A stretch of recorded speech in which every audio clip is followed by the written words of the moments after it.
નમસ્કાર, શો ટાઈમમાં આપનું સ્વાગત છે। ભાવનગરના કાળિયાબીડ શક્તિ માતાજીના મંદિર પાસેની સોસાયટીઓમાં પાણીના પ્રશ્ને મહિલાઓ દ્વારા મહાનગરપાલિકામાં રજૂઆત કરવામાં આવી હતી।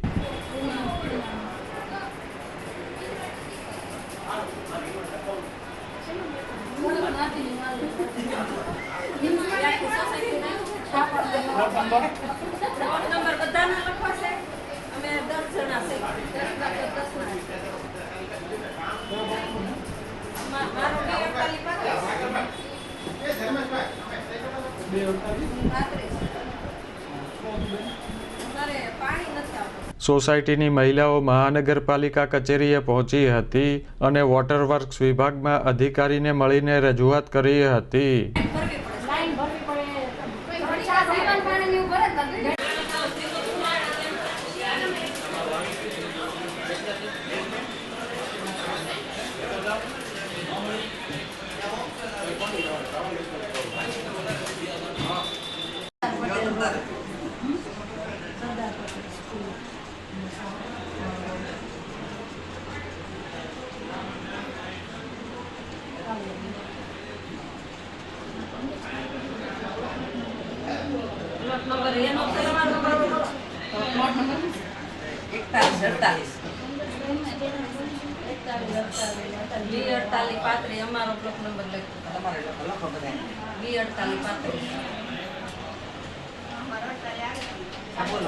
શક્તિ માતાજીના મંદિર આસપાસની સોસાયટીમાં દિવાળી વખતથી પાણીનો પ્રશ્ન હોઈ મહિલાઓ દ્વારા તંત્રને રજૂઆત કરવામાં આવી છે।